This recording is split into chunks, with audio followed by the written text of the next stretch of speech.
On va d'abord, je vais vous dire en 10 minutes ce qu'il y a dans cette déclaration. Je ne crois pas du tout qu'il faut que je vous la lise de manière complète, ce serait rasoir. Vous en avez deux versions, une version courte. Attendez, maintenant, deux minutes d'attention parce que c'est très important. Ce que le cercle économique va sortir de ces 2 journées, une déclaration courte, 2 pages, et puis les 5 pages si vous avez des problèmes d'insomnie. Le sujet était très difficile. Le sujet était très difficile parce que, au fond, on l'a bien vu, sur le travail, on est confronté à une série d'interrogations que nous ne sommes pas capables aujourd'hui, auxquelles nous ne sommes pas capables de répondre. Et nous avons simplement, nous nous sommes dit qu'il y a 1 an de ça, nous prenions ce sujet parce que ce sujet, c'était le sujet qui permettait de remettre le lien social, c'est-à-dire l'humain, au fond des sociétés qui étaient très frappées par la crise, qui avaient été très frappées, et où il y avait eu cette distanciation, cette explosion, cette disruption, si l'on peut dire, de nos sociétés. Et il fallait trouver peut-être le moyen de reparler des sociétés dans leur globalité, non pas uniquement en termes, purement économiques. La grande difficulté, ce sont les questions de Jean Pisani-Ferry.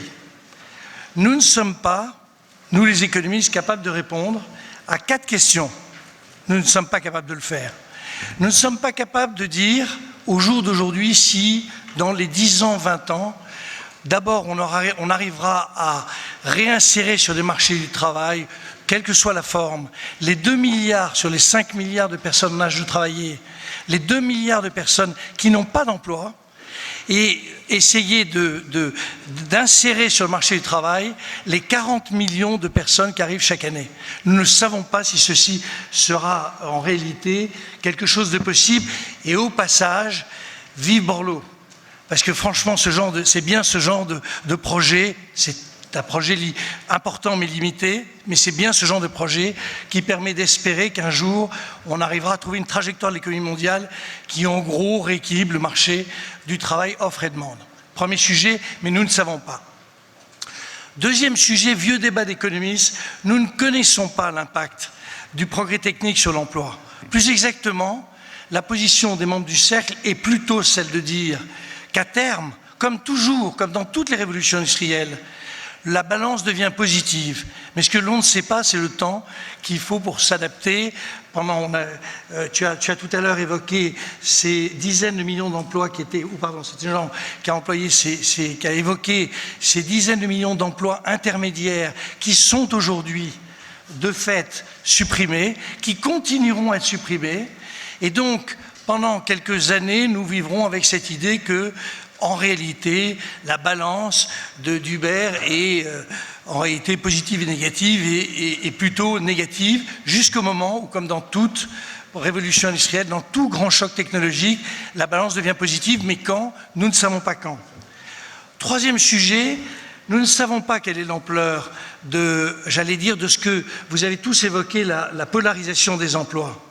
Nous ne savons pas jusqu'où d'ailleurs nos sociétés sont susceptibles de supporter cet écart formidable entre des emplois qualifiés et puis, en réalité, le chiffre, là aussi, Jean, tu l'as évoqué, ce chiffre majoritaire maintenant des emplois qui sont non qualifiés. On prend toujours le cas d'Amazon. Amazon, il y a 5% des gens qui inventent des trucs formidables et puis il y a les gens qui préparent les paquets, qui les dispatchent. Et au fond, dans cette affaire de polarisation de l'emploi, nous avons 2 problèmes. Ce sont les classes moyennes, ça a été évoqué, c'est-à-dire ce sentiment qu'une partie de nos populations, au moment où on dit dans le monde entier il y a des classes moyennes qui se créent, etc. C'est vrai, mais en même temps, elles sont en réalité les victimes du progrès technologique. Et en même temps, nous avons cet éloignement de revenus, de patrimoine, ces inégalités qui bouleversent nos sociétés et qui seront susceptibles de poser des problèmes majeurs, politiques, dans les années qui viennent. Quand, comment, je n'en ai pas la moindre idée. 4e sujet, et là aussi, Jean l'a évoqué, la fragmentation des carrières des uns et des autres quand il y aura carrière, ça bouleverse tout notre système de protection sociale. Comment imaginer que la portabilité des droits en matière de santé, en matière d'éducation puisse être parfaitement réalisée, alors même qu'on ne sait absolument pas aujourd'hui le réaliser sur du salariat traditionnel. Donc vous imaginez que sur ces 4 sujets, chers amis, c'est ça qui rendait finalement la discussion de ces 2 jours aussi difficile, et il est exclu que vous partiez sous le soleil sympathique de Daix en ayant le sentiment qu'au-delà d'intuitions plutôt positives, il y a une réalité, une certitude de ce que peuvent dire les économistes aujourd'hui. Et au fond, je rajoute un élément sur cette déclaration que vous allez lire évidemment. Vous vous apercevrez que l'objet n'est pas de trouver des recettes. À partir du moment où je vous ai indiqué qu'au fond on était dans un monde d'incertitude, très compliqué de donner des solutions. Emmanuel a évoqué tout à l'heure le fait que lui non plus, il n'avait pas de solution, mais c'est plus inquiétant de sa part que de la mienne.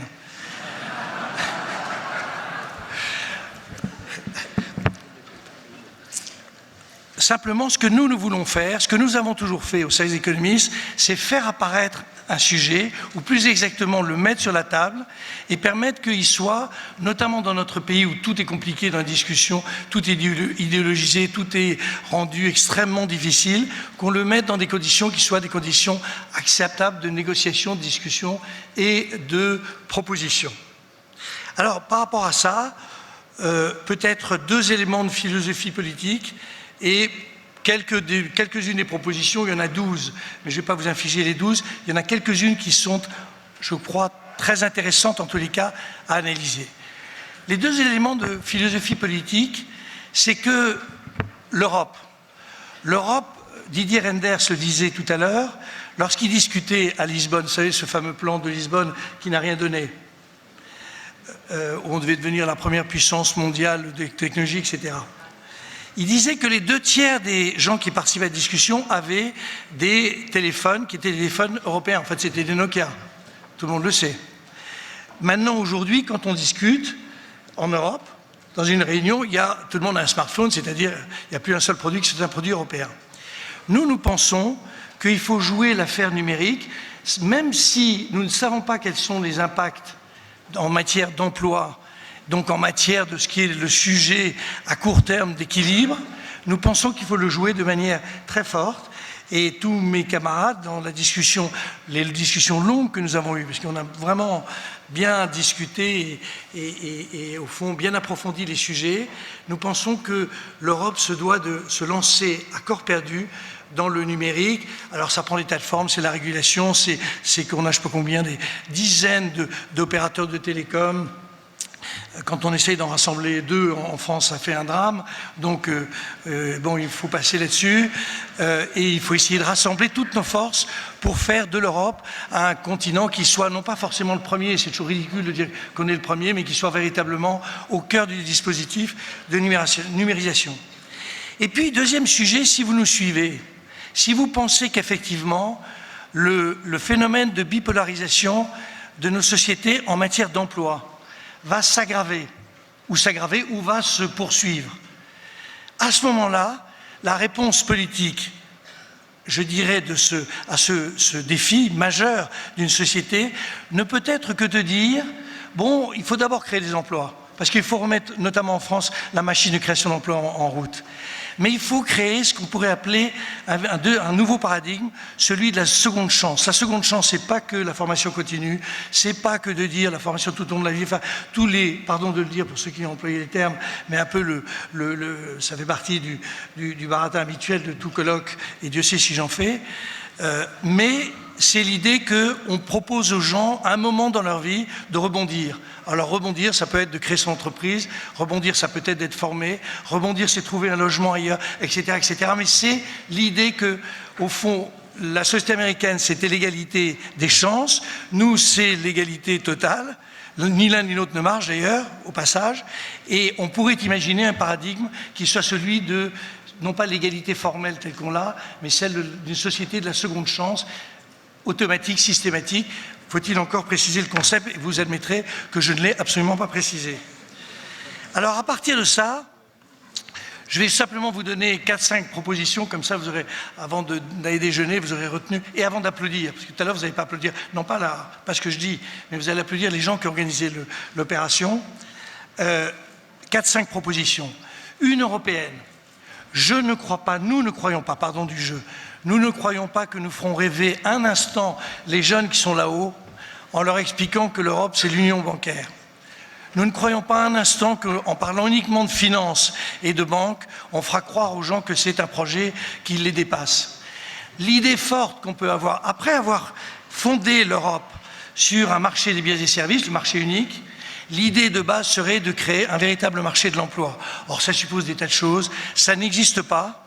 Le fameux informaticien espagnol qui va travailler en Allemagne, il n'a pas de portabilité de ses droits. Il n'est pas accueilli comme on peut le faire au Canada, etc., etc., etc. Et donc, c'est ça qu'il faut faire. Donc, il y a tout un baratin, il y a 4-5 propositions qui sont des propositions qui reviennent à dire un des objectifs pourrait être, au niveau européen, de créer ce marché unifié de l'emploi, permettant vraisemblablement de rééquilibrer les dispositifs. Et évidemment, dedans, je fais comme l'a fait Emmanuel Macron, et là, vous êtes les jeunes, là, un peu de sérieux. Comme a fait Emmanuel Macron, c'est-à-dire de proposer le projet d'Erasmus Pro, c'est-à-dire ce projet qui consiste à prendre des millions, peut-être 1 million de jeunes non qualifiés en Europe et de leur proposer de faire non qualifiés, c'est-à-dire ceux qui sont vraiment les exclus du dispositif, et de leur proposer un apprentissage un peu partout en Europe, c'est-à-dire de monter un vrai dispositif. Et j'ai cru comprendre que ça coûtait...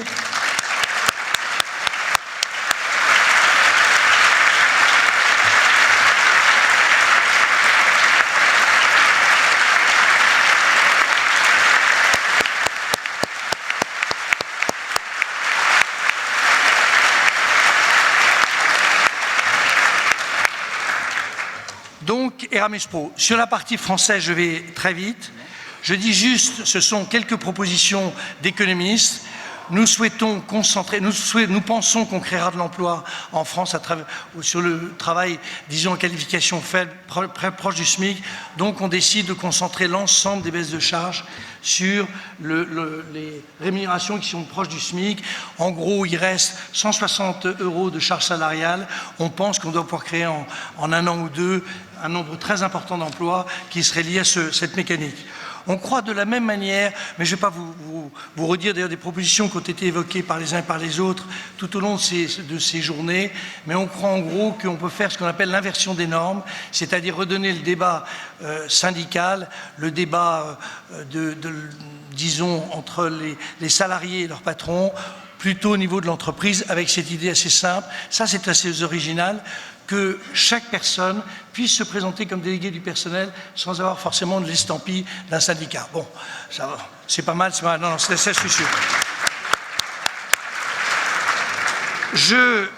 Évidemment qu'on est pour le contrat progressif, vous savez, le contrat unique progressif, je passe là-dessus parce que pour vous c'est assez évident. Une proposition pour le ministre de l'économie.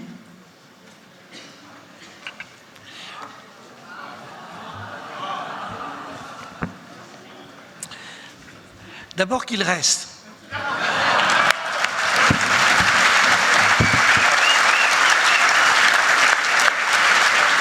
Voilà. Non, l'idée que si on veut développer, relancer l'entreprise, l'entrepreneuriat, ce que beaucoup de jeunes souhaitent faire, j'ai lu que 50% des jeunes souhaitaient créer leur entreprise. L'auto-entreprise, c'était super, on a commencé à coller un peu de normes, le nombre d'auto-entreprises a baissé.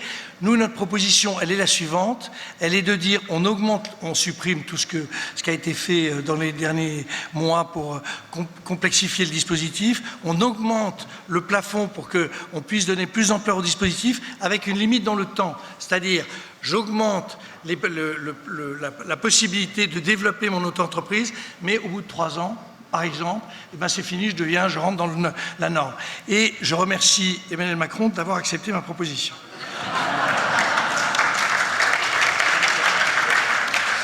Enfin, sujet très délicat, c'est la raison pour laquelle je le conservais pour la fin, avant que nous lancions dans notre séance de remerciements habituelle, l'idée que nous reprenions au fond, nous enlevions à cet instrument formidable qui s'appelle le SMIC, on est tellement heureux que les Allemands nous aient rejoints, donc c'est formidable, mais que cet instrument est un instrument inefficace en matière de redistribution, inefficace en matière de création d'emplois, et donc l'idée était de dire que si l'on veut faire de la redistribution, si l'on veut inciter les gens à reprendre le travail, on réagrège l'ensemble des dispositifs d'allocation qui existent aujourd'hui, c'est-à-dire l'allocation logement, ce qui reste le RSA et la prime d'activité, on les remet ensemble, ça fait un ensemble qui est important, qu'on a appelé revenu socle. Il fallait bien trouver un nom, mais ça veut bien dire ce que ça veut dire. Et c'est cet instrument-là qui devient l'instrument de redistribution, ayant l'idée simple que le SMIC à ce moment-là est désindexé pour les années pendant lesquelles le chômage ne diminue pas de manière systématique, enfin de manière forte. Voilà. Donc tout ça, vous allez le retrouver dans votre déclaration, dans vos déclarations. Cette déclaration a été difficile à établir, mais le talent des 30 membres du cercle y a pourvu. Maintenant,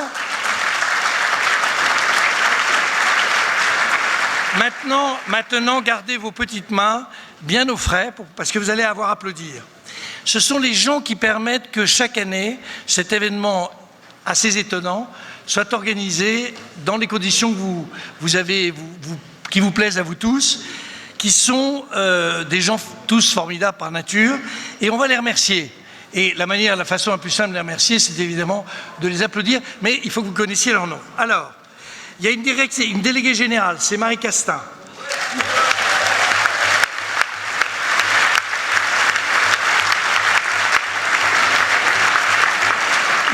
Il y a une déléguée générale adjointe qui est Elisabeth Gourdon, tout le monde la connaît. C'est grâce à vous que ça marche.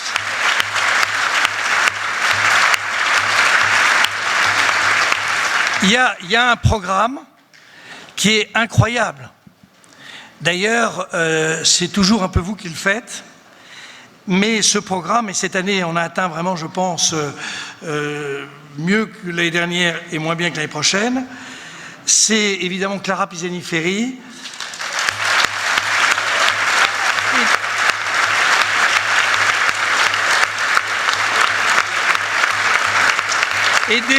Aidé avec Pierre-Xavier Prieto, qui est formidable aussi.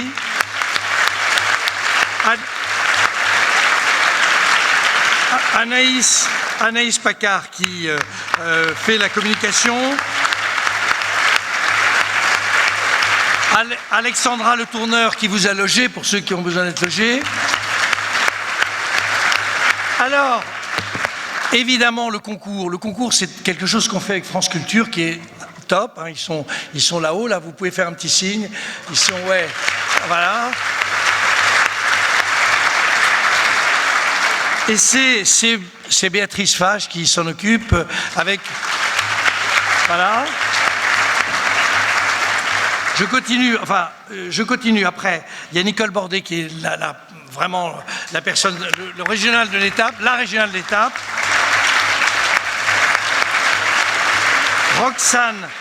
Roxane Bertrand, qui fait que chaque année, notre déficit n'est pas trop important. La presse, donc c'était Marion Joubert qui fait qu'on parle de nous, ce qui est quand même sympa. Bon, alors je termine par des équipes. Il y a une équipe qui est évidemment l'équipe des partenaires alors je ne donne pas tous les noms parce que d'abord vous commencez à avoir... vous applaudissez. L'équipe des partenaires, c'est ceux qui traitent avec tous les gens qui nous font confiance, et j'espère que vous continuerez à nous faire confiance, hein, parce que franchement ça vaut la peine.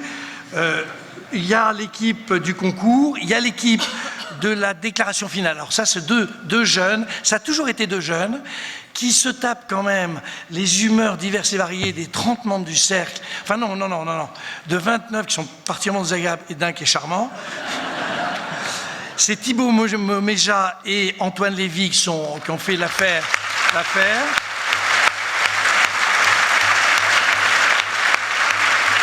Il y a monsieur, le grand monsieur là qui descend.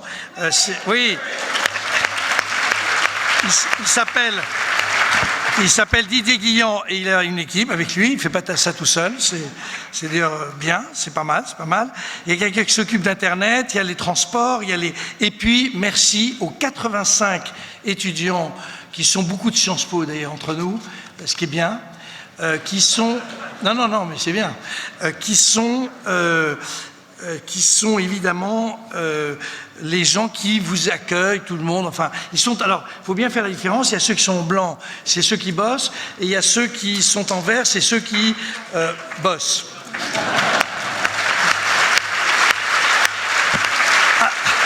Alors,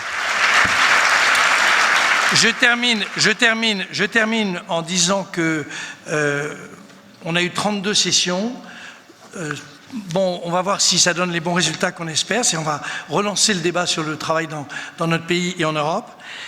Mais tout ça s'est fait grâce à tous les membres du CERF qui sont absolument top, hein, ça, je veux dire, bon, enfin les 29, hein.